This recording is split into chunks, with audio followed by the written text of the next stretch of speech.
Selamat siang kepada dosen kami, yaitu Bapak Guapanta Hendriko Purba. Di kesempatan hari ini, saya akan mempresentasikan yaitu tugas mengenai tugas video, yaitu mata kuliah Hukum Adat. Namun sebelum saya akan menjelaskan tentang materi ini, saya akan memperkenalkan diri saya terlebih dahulu. Nama saya Elisa Putri, berkembaran dengan NPM 20510015 dengan prodi PPKN. Langsung saja saya akan menjelaskan materi yang pertama, yaitu perkembangan hukum adat yang ada di Indonesia. Sejarah hukum adat di Indonesia adalah dapat saya jelaskan secara sederhananya, yaitu hukum adat yang dikemukakan pertama kali oleh Profesor yang bernama Sastra Timur dari Belanda, yaitu dengan tahun 1894. Sebelum istilah hukum adat berkembang, dulu dikenal dengan Profesor yang dalam bukunya yaitu The Acers atau Aceh pada tahun 1893 sampai 1894, menyatakan hukum rakyat yang pula menjabat sebagai guru besar di Belanda. Istilah dari hukum adat itu berjudul dengan Nederlands, yaitu hukum adat Hindia Belanda pada tahun 1901 sampai dengan 1933. Hindia Belanda secara resmi mempergunakan istilah pada tahun 1929 dalam insiden yang dikemukakan oleh Peraturan Hukum Negeri Belanda, semacam undang-undang dasar. Nah, yang B, saya akan menjelaskan pengertian hukum adat dan istilah hukum adat. Istilah hukum adat atau definisi hukum adat. Istilah hukum adat yaitu berasal dari bahasa Arab yang apabila diterjemahkan ke dalam bahasa Indonesia berarti kebiasaan atau adat kebiasaan yang telah meresap ke dalam bahasa Indonesia, sehingga hampir semua bahasa di daerah di Indonesia telah menggunakan istilah tersebut. Pengertian adat istiadat menyangkut sikap dan kelakuan seadat istiadat diikuti oleh orang lain. Adat istiadat disebut dengan masyarakat atau bangsa dan negara memiliki adat istiadat sendiri. Yang satu dengan yang lain pasti tidak sama dengan adat istiadat yang mencerminkan jiwa suatu masyarakat atau bangsa yang merupakan suatu kepribadian dan suatu masyarakat atau bangsa. Selanjutnya saya akan menjelaskan bagaimana hukum adat yang berlaku sesuai domisili serta hukum adat yang saya pegang. Nah, berbicara tentang hukum adat menurut saya ialah di mana hukum adat itu memiliki pengertian secara sederhananya, yaitu saya dapat menjelaskan serangkaian atau yang tidak tertulis dan bersumber pada suatu masyarakat tertentu yang kemudian diterima menjadi hukum yang turun-temurun. Sejarah hukum adat dapat saya jelaskan bahwa hukum adat adalah proses bagaimana berkembangnya sebuah peraturan yang dianut oleh sekelompok masyarakat. Dalam kata lain, hukum adat juga lahir berdasarkan putusan-putusan para warga masyarakat terhadap peraturan yang berlaku. Contohnya saya ambil seperti hukum adat yaitu di daerah Minangkabau atau di daerah Sumbar. Adat hukum Minangkabau yang di dalamnya hukum tersebut menyatakan bahwa pihak wanita akan mendapatkan kekayaan dan semua haknya dari orang tuanya sendiri. Jadi kalau laki-laki dari peranakan yang orang Minangkabau diharuskan merantau dan mencari kesuksesan di daerah tersebut. Jadi kalau misalnya di daerah saya sendiri yaitu adat Karo yang melambangkan kebudayaan seperti saya sendiri, yaitu hukum adat Karo, di mana hukum itu yang berlaku di daerah saya itu seperti kebiasaan-kebiasaan yang harus dilakukan atau harus dijalankan sesuai dengan daerah masing-masing. Akan tetapi di daerah saya sendiri yaitu suku Karo, ada beberapa kebiasaan yang harus dilakukan ataupun harus dijalankan bagi suku Karo yang masih sangat erat melakukan kebiasaan. Seperti contohnya kata mahpah, di mana yang artinya kerja tahun, yang disertai dengan gendang-gendang aron. Adapun dalam hukum adat Karo juga kebiasaan tidak dapat diperoleh ataupun tidak dapat dilanggar sesuai dengan adat Karo tersebut. Contohnya dapat saya berikan seperti bagi orang Karo, sistem kekerabatan seperti perkawinan, menentukan keberlangsungan tatanan adat istiadat, serta struktur sosialnya secara harmonis, di mana mereka berupaya menjaga perkawinan yang ideal dalam tradisi Karo, yakni pemuda atau gadis wajib menikah dengan impalnya atau pasangan idealnya. Aturan perkawinan tersebut tidak boleh dilanggar. Salah satunya syarat pernikahan sepupu yang disebut dengan pernikahan silang, pasangannya harus yang ideal atau yang disebut dengan impal. Jadi kalau sesuatu yang ada di adat istiadat saya yaitu suku Karo harus menikah dengan yang tidak sama marganya. Jadi itu mereka harus impal. Jadi menurut saya kalau di hukum Karo banyak sekali kebudayaan-kebudayaan yang harus dijalankan sesuai dengan adat ketentuannya. Jadi kesimpulannya dari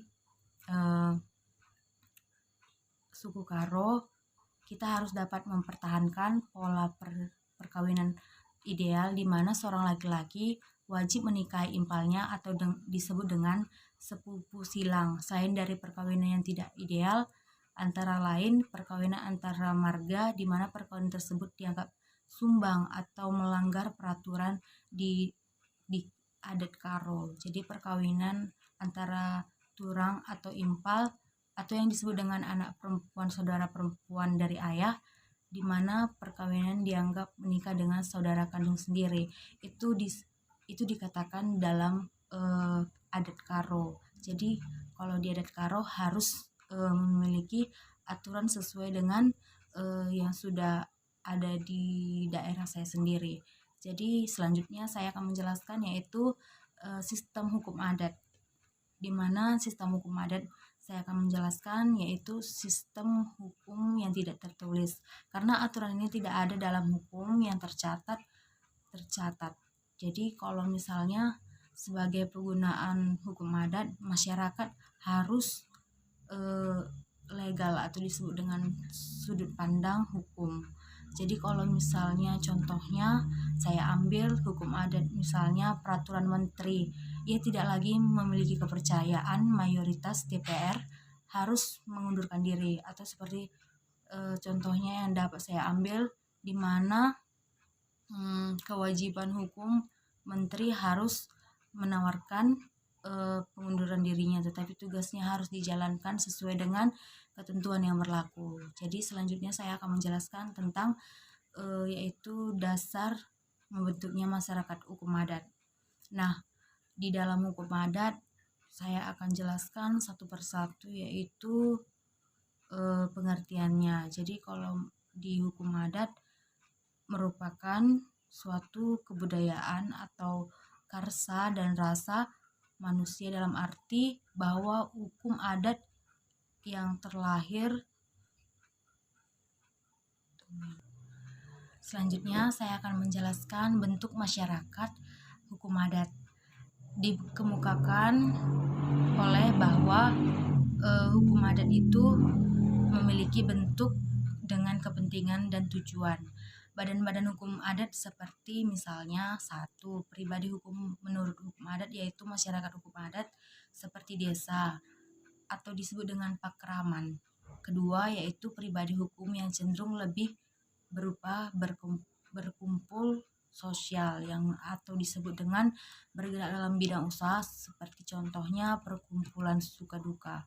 Nah, saya akan menjelaskan lagi yaitu wilayah hukum adat.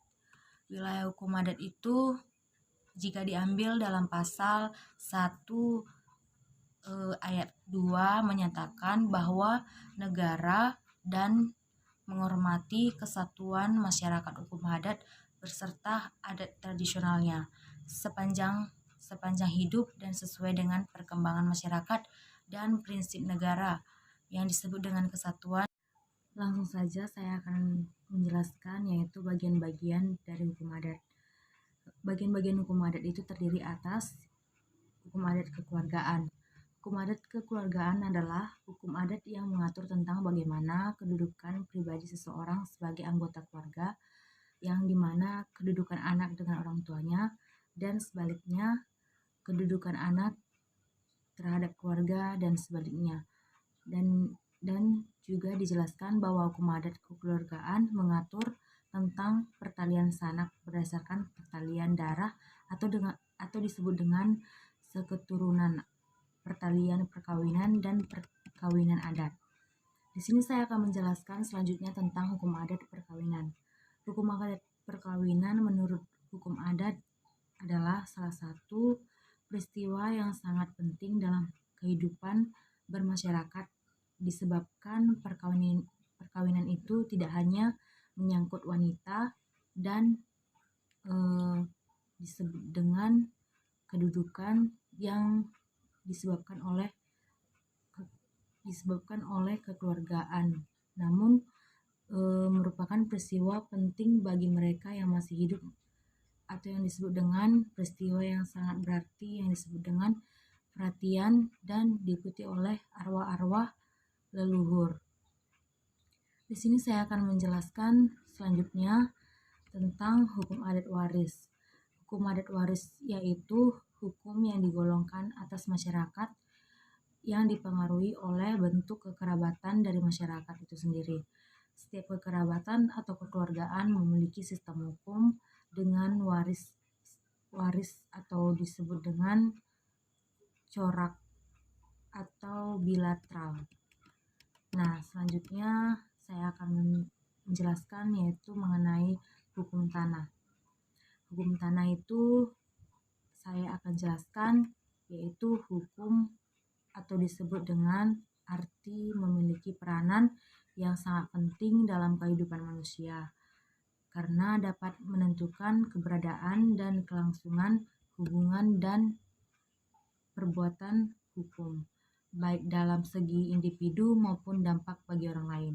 Di dalam Undang-Undang Nomor 5 Tahun 1960 tentang Peraturan Pokok-Pokok Dasar atau disebut dengan UU PA, yang dimaksud dengan tanah adalah permukaan bumi, pasal 4 ayat 1 menyatakan bahwa atas dasar hak menguasai dari negara sebagai yang dimaksud dengan dalam pasal hak atas permukaan bumi yang disebut tanah yang dapat diberikan kepada orang-orang baik sendiri maupun bersama-sama dengan orang lain serta badan-badan hukum.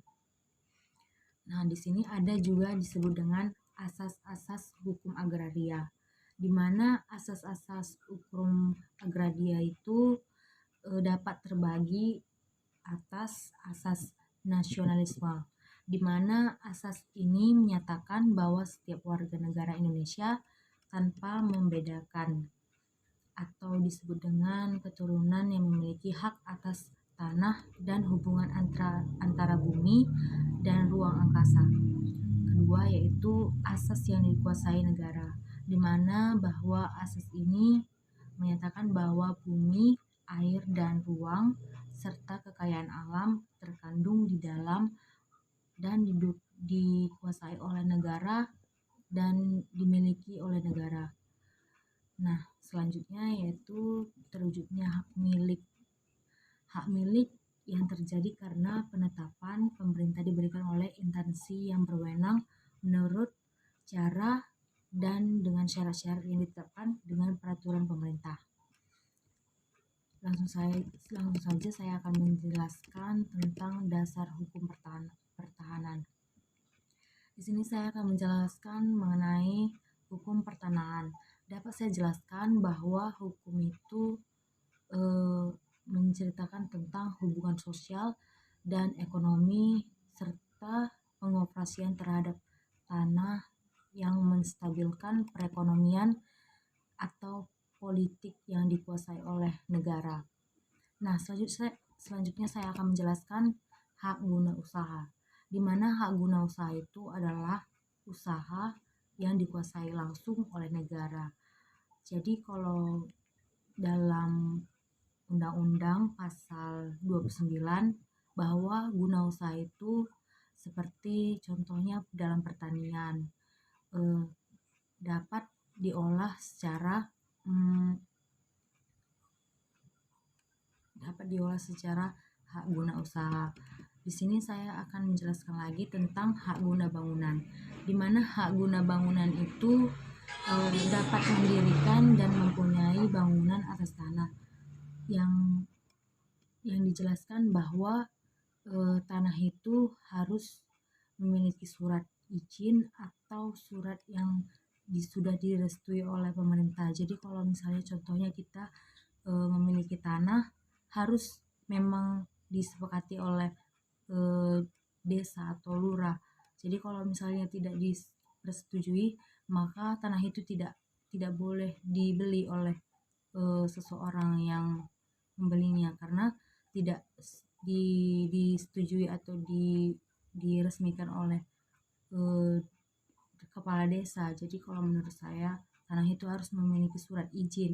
Jadi yang membelinya pun dapat dapat izin dari desa tersebut. Nah, inilah hasil dari presentasi saya.